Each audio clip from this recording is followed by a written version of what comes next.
Welcome to the Damp Show. In today's episode, I'm going to tell you all about the house that keeps on giving.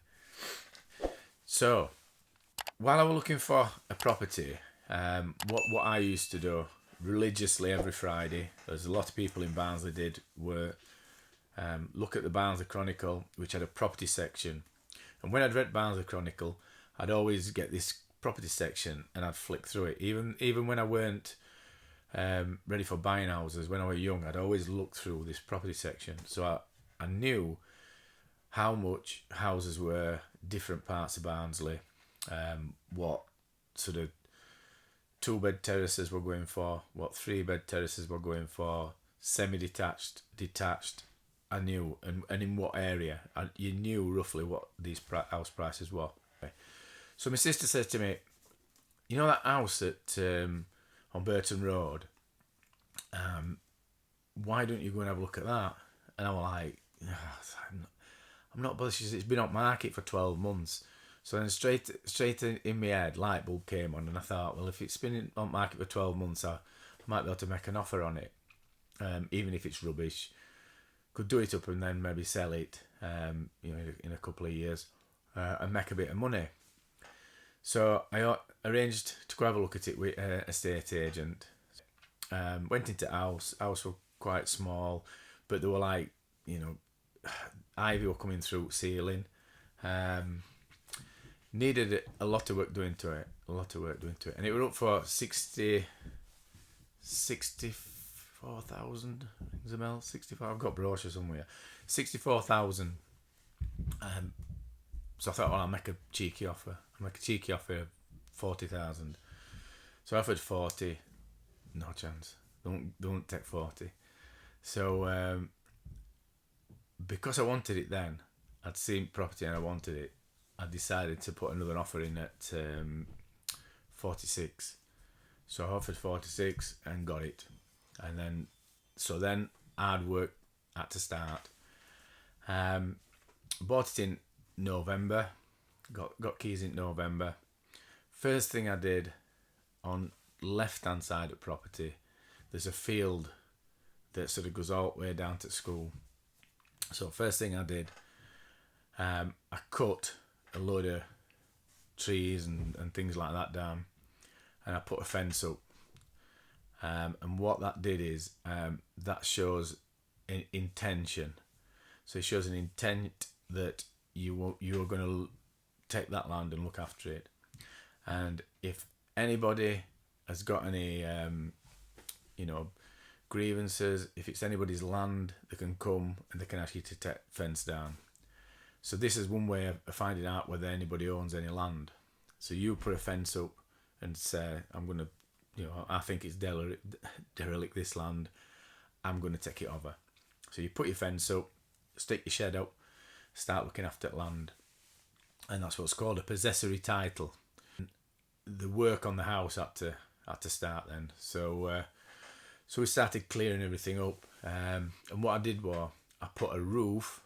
So I took the flat roof off, put a roof in, took the big window out, and put 3 windows at front, 3 smaller windows, all new windows and doors in, knocked some walls out here and there, redesigned inside so it were all up and plan, and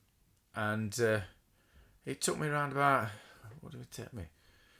To get it livable, around about 12 months, I think. And then I moved in as soon as I got bathroom in, with my sleeping bag. I think I got kitchen as well, with my sleeping bag. And then I did it up over another sort of 3 years to get it to a decent standard. But it's always been a work in progress. So it's always been doing bits and bits. And we got digger in to strip all back of mine out, and I had it all decked. So I'd got like a nice bit of decking, all nice. It was big area, sort of 12 metres by around about 6 metres, something like that. 12 metres by 6 metres.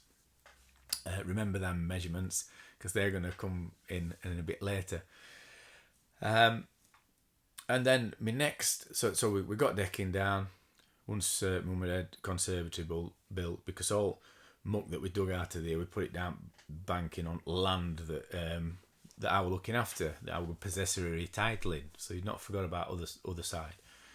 But in between, on front, because it were a high ground level, I started to develop that on front. So I took all conifers out, and there's like a it looks like a bomb shelter, but basically it was some steps that went up and they had some railings around it, all concrete, but underneath it was like a store. It was like full of wood.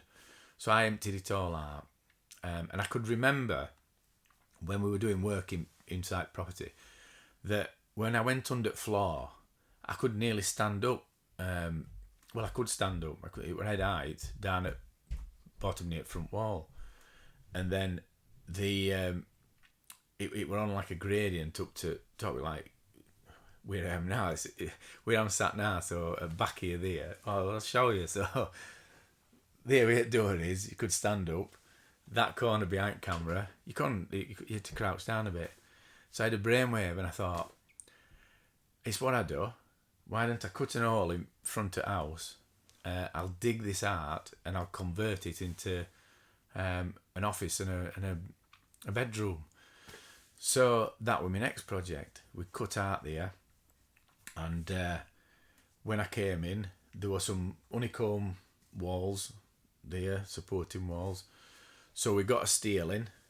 We got a steel running across there, and then we put extra joists all the way, strengthened it all the way underneath, all the way through, and then next job was to dig it out. And I did dig out down here. I couldn't have done it, and it was like it's sandstone. So all this is built on sandstone. There were a bit of clay, but the rest was sandstone. And it is what it is today. So you've got an office that's just full of shite. it's packed at rafters with rubbish.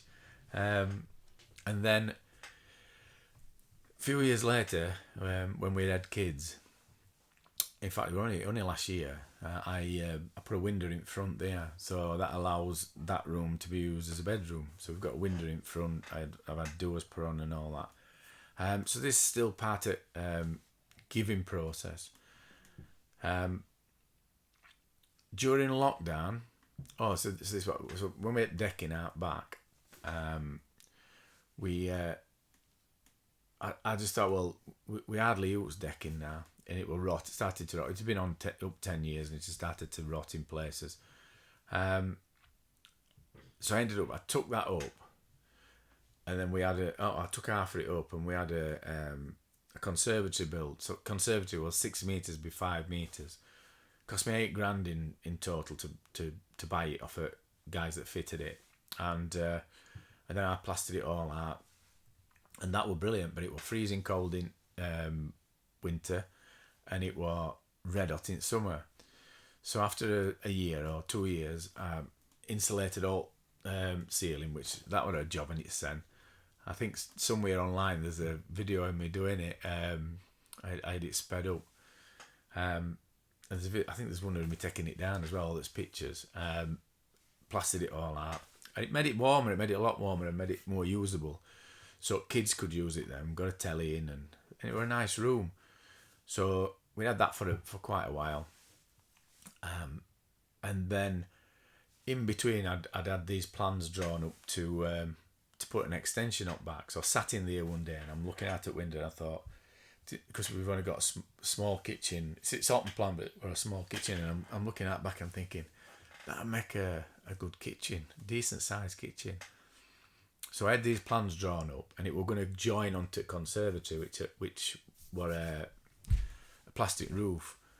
And in my mind, I'm thinking all the time, conservatory is plastic, and it's when it gets warm, it expands. When it gets cold, it contracts. So winter, summer, winter, they're forever moving, plastic.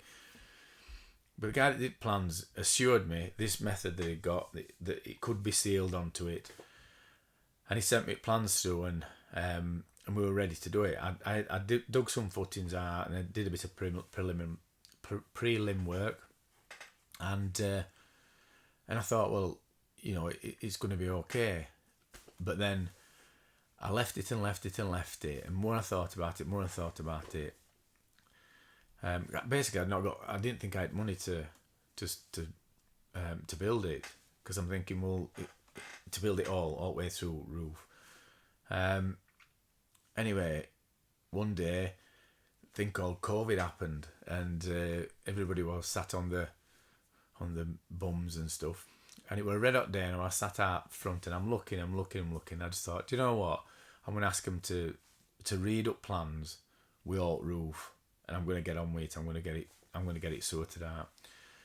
So luckily, one of the things, there's winners and losers with COVID, but one of the things that you could do, if you got a mortgage, you could suspend it for 3 months, and then they extend it to 6 months. So what we did was, every mortgage that I got, I think I've got 12 mortgages or something. I'd got 10. I got 10 mortgages. Suspended every one, and that meant that we weren't paying a mortgage, and all our tenants stayed in the properties as well. So for 6 months, we got 10 rents coming in that we didn't have to pay out. And when I added it up, it's quite a bit of money. So it enabled us to start building extension.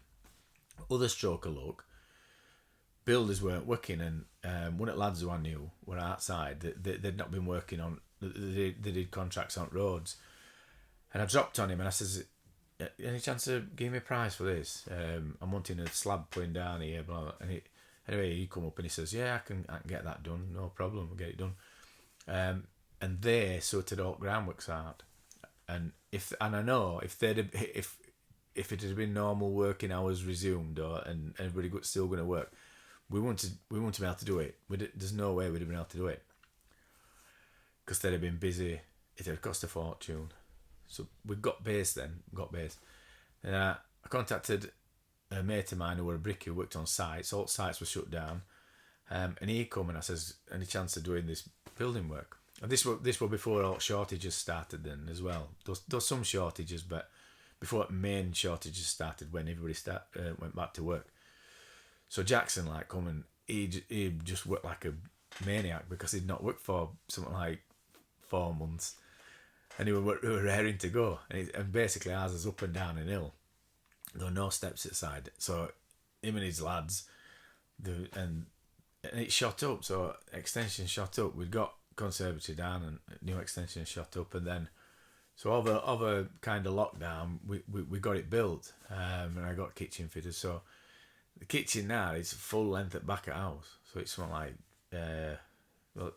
these are measurements I give you: 6 meters by 12 meters.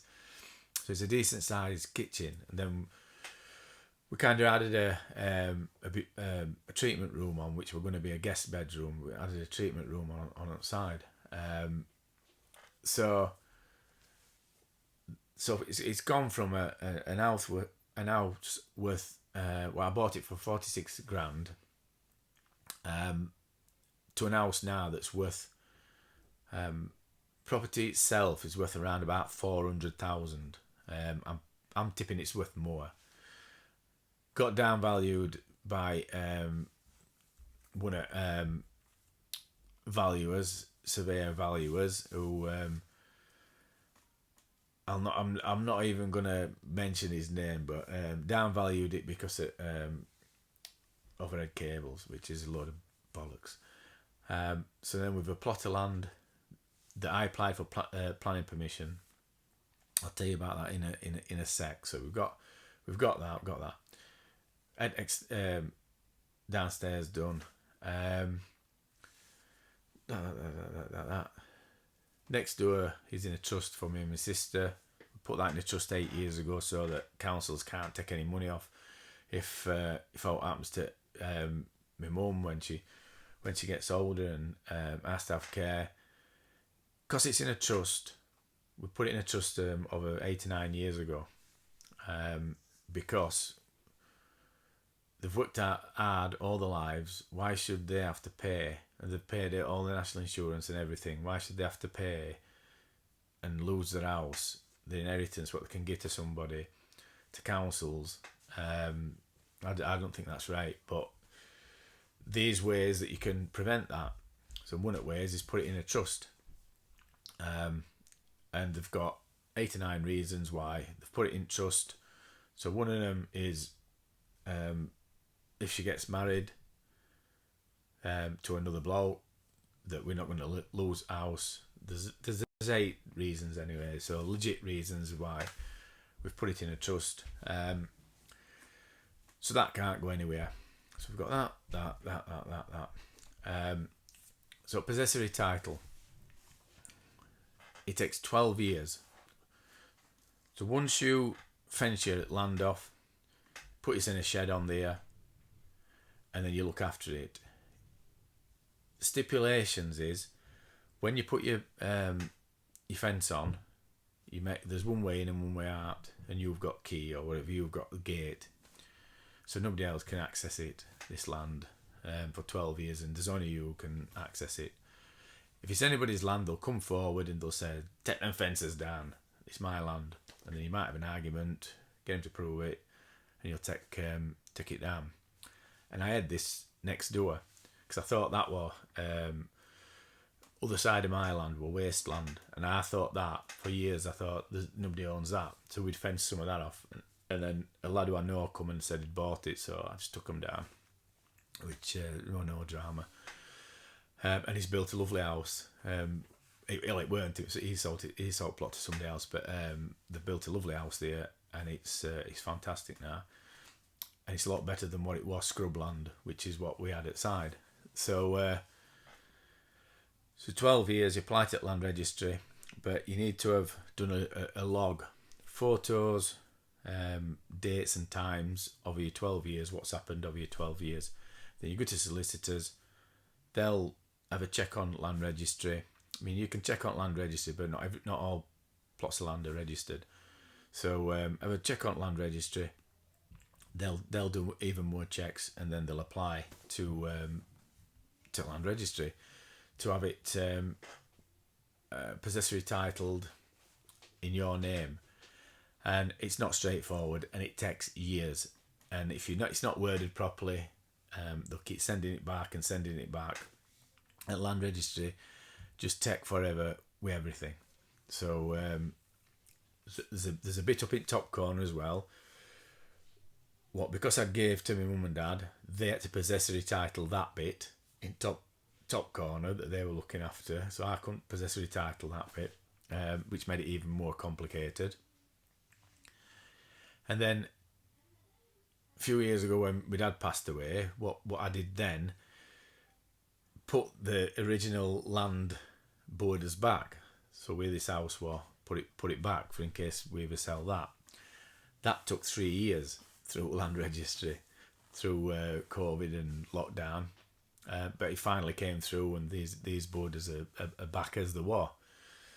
One of the things when I first bought this property, because I keep saying it's the house that keeps on giving and giving.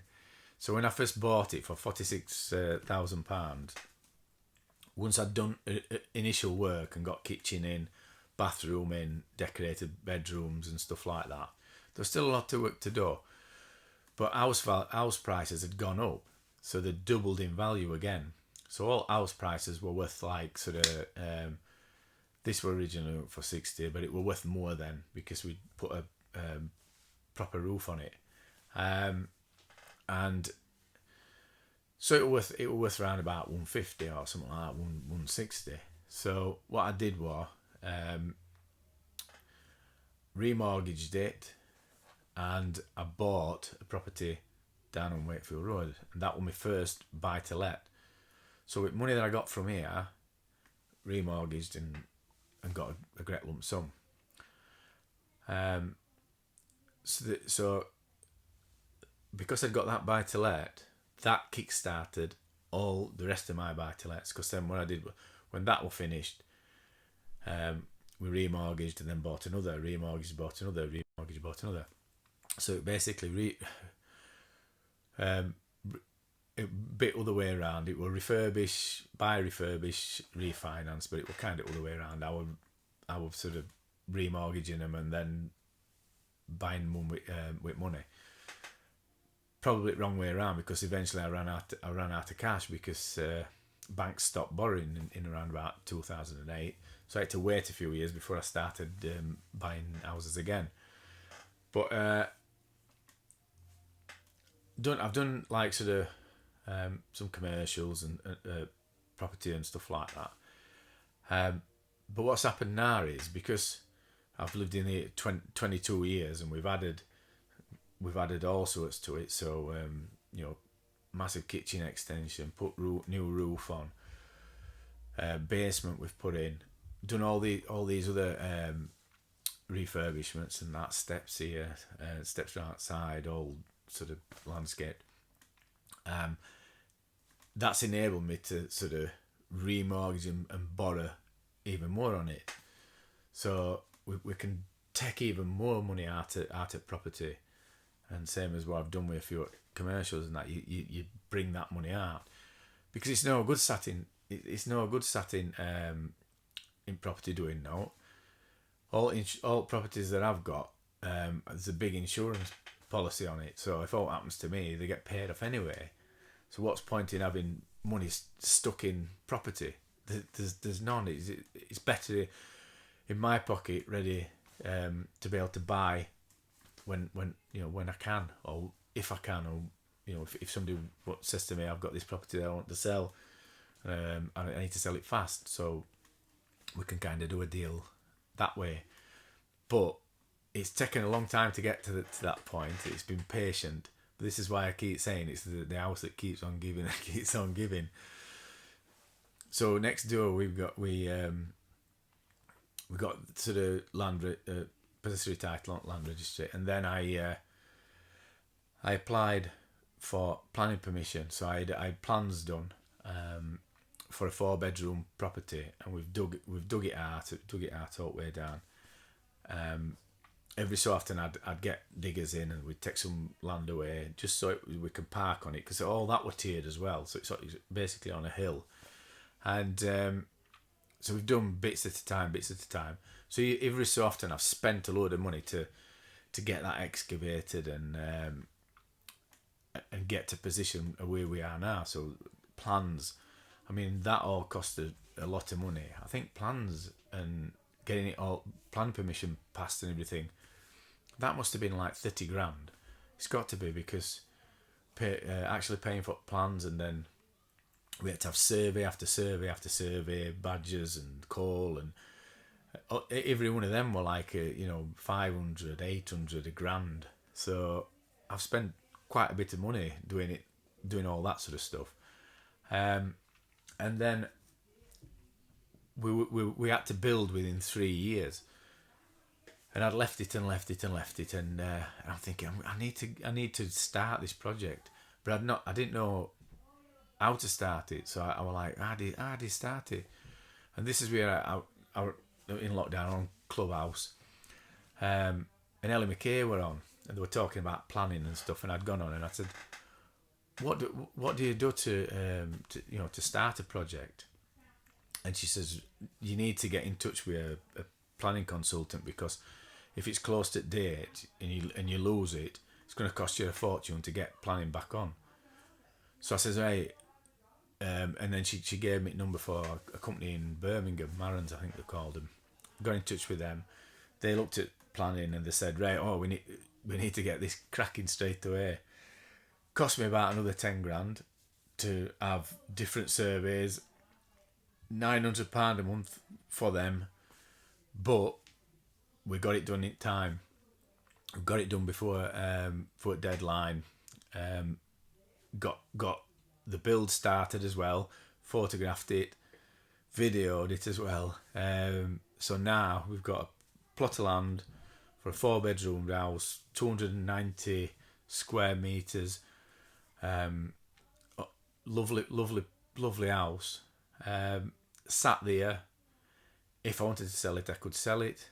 If I didn't want to sell it, which I'm not going to do, and our sonny can build it when he gets to gets older, or is he?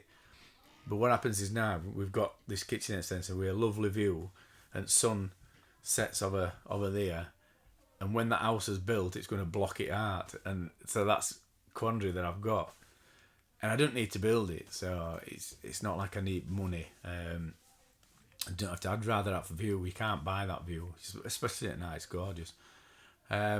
So that's put on back burner.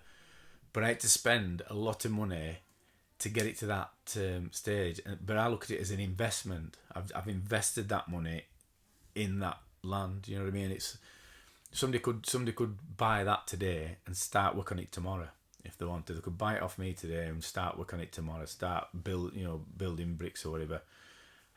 Everything's in place. Plans. Everything's in place. So that is part of this, original property's legacy. So again, the house that keeps on giving and keeps on giving. So this money that we've remortgaged, we'll probably put that into some more property, and we'll get even more money from it. So a lot of systems that people use in property have all been used on this original property to make a lot of money. And we're not in London, you know what I mean? We're not down south. We're in Barnsley, so we're stuck in. We're in an ex-coal mine in town, and we've used the property to to make money. All as like, well, I have. I keep saying us. Like I said, I've more lasses live with me here, but yeah. Well, I ain't. I've only one ever lived here. Well, I had a revolving door put on, so they could get it out that quick. Well, finishing with him and going out with him. And if you're ones that we split up, then we're normally all still mates. Anyway, I'm digging this in a right oil here. Get this shovel off me.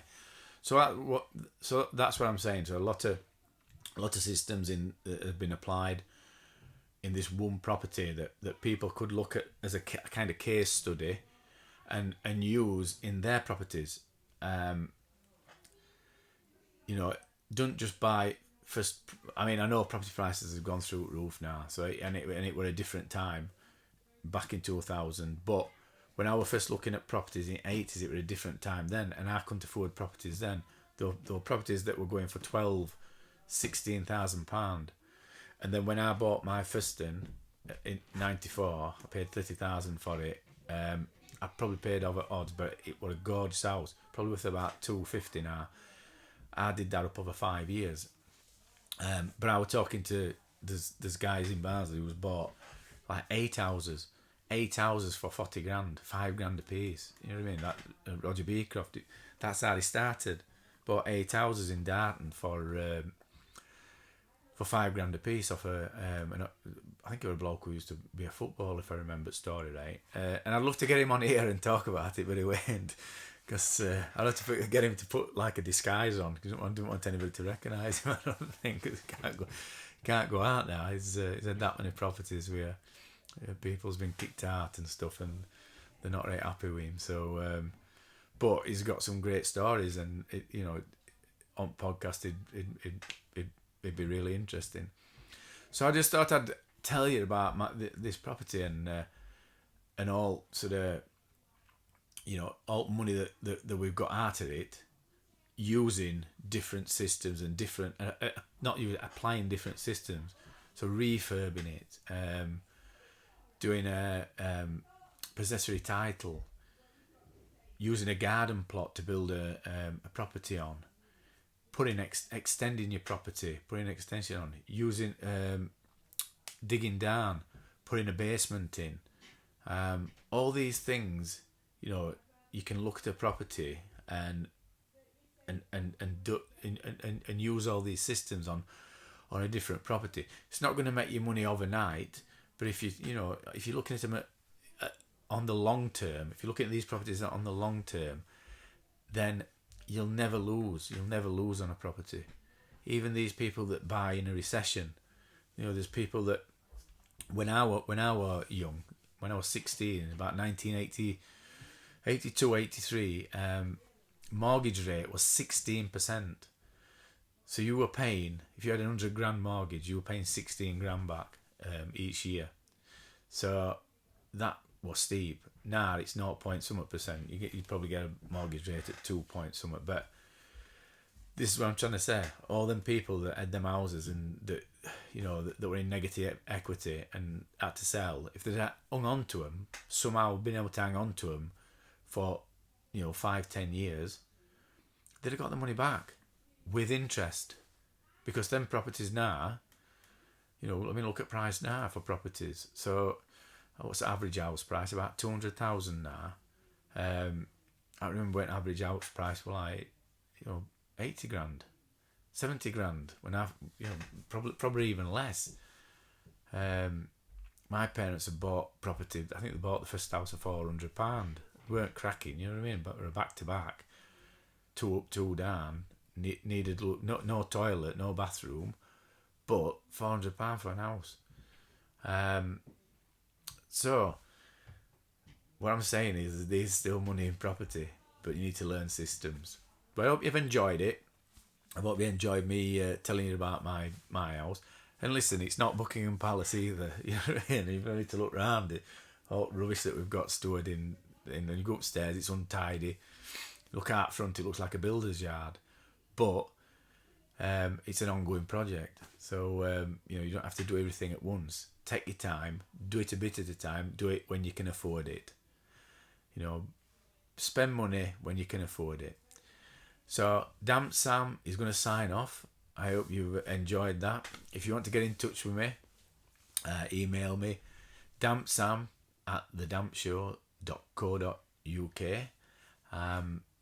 or nip onto our Facebook group, Damp Sam, Why Is My Property Damp Sam, on Facebook. If you've got any damp issues, send them through. It's free for now. Might not be free later on, but it's free for now. What else? So that's about it. Email dampsam@thedampshow.co.uk. I already said that. And listen to the podcast. So that's it. Enjoy the rest of your day, and I'll see you on the next one. Ta-da!